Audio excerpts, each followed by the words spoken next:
Hey, what's up everybody, Andrew here. Today I'm doing my full review on one of Lenovo's most popular notebooks, and that's the Lenovo G50. It features some decent specs for the money. Alright, let's get started.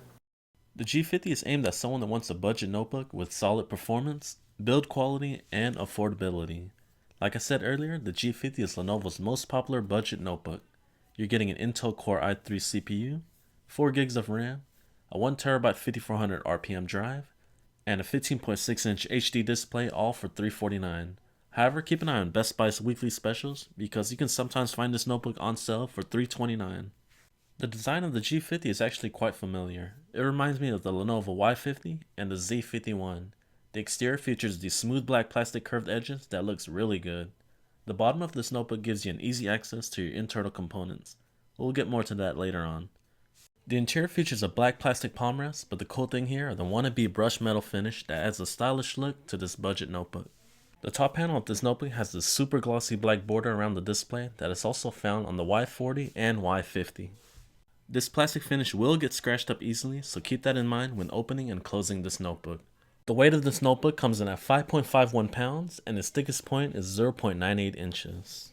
For your ports on the left side of the notebook, you have your AC charging port, one key recovery button, exhaust port for your fan, VGA port, gigabit Ethernet, full-size HDMI, USB 2, and a USB 3. On the right side, you got your headset microphone jack combo, an SD card reader, an additional USB 2, DVD drive, and your Kensington security lock slot.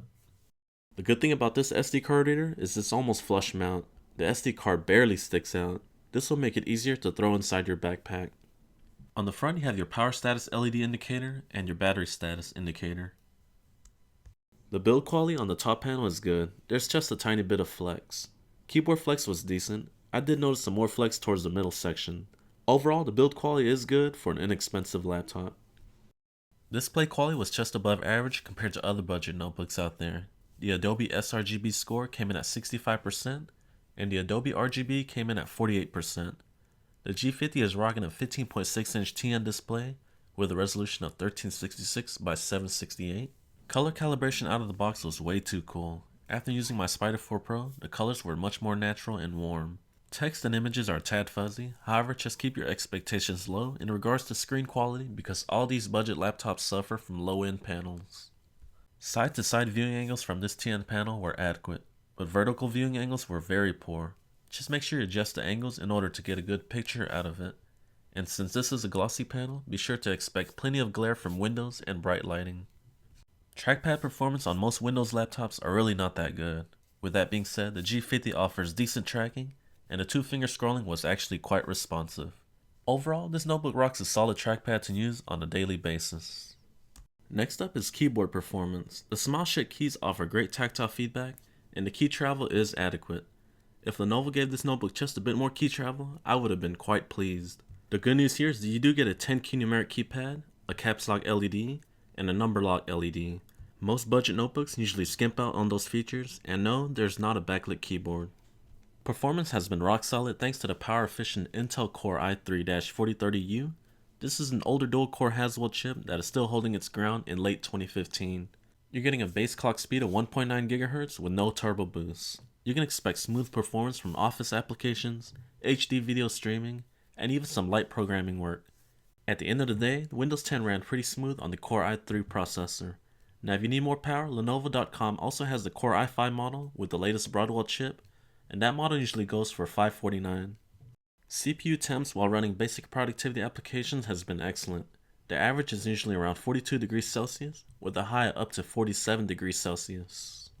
The integrated Intel HD 4400 can offer some decent gaming power for light-duty games like Minecraft and League of Legends. Just do not expect to run GTA 5 or Battlefield 4, as you will be highly disappointed. Here's a quick demo of CSGO running at 1366 by 768 on low to medium settings.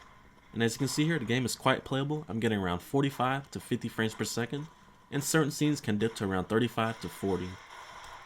And our last test is Minecraft running on fancy settings, maximum lighting, and with a render distance of 12 chunks. The game is very smooth and playable. I did not experience any major slowdowns with this CPU. Overall, if you're a heavy Minecraft user, you'll be satisfied with this notebook. And here are the graphics settings I used for Minecraft. Even after 30 minutes of CSGO gameplay, the CPU was still very efficient at handling temperatures. The average was 49 degrees Celsius, and with a high of 61 degrees Celsius. These temps are very impressive. Battery life from the 4-cell lithium-ion battery was adequate. I was getting around 3 to 3.5 hours out of full charge, and that's with screen brightness set at around 50%. Speaker performance was actually not bad for a notebook with 2 bottom-facing drivers. The sound quality is about average, and the sound levels were actually pretty loud. Just don't go too high because you'll get a lot of distortion. Here's the quick sound test.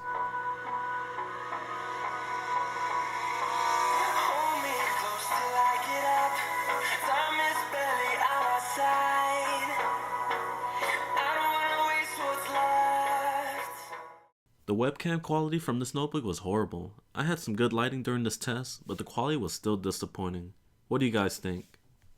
Here's a quick look at the internal components of the Lenovo G50.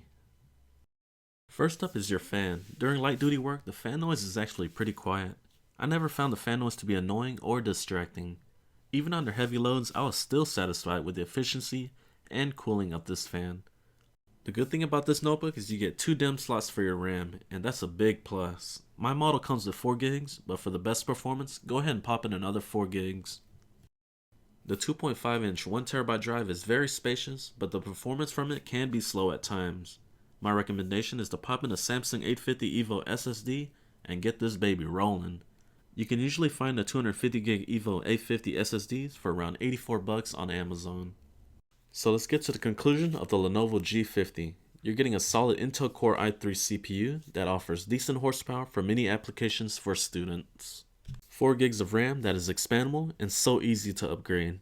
The overall design and build quality is good for a budget notebook, and the display quality is actually a decent one once calibrated. Overall, the G50 offers a solid bang for your buck. The downsides are the slow mechanical hard drive and average battery life. Alright guys, this about wraps up my full review on the Lenovo G50. If you enjoyed it, please be sure to stomp on that like button, and be sure to subscribe for more upcoming content. Thank you guys so much for watching, and I'll catch you in the next one.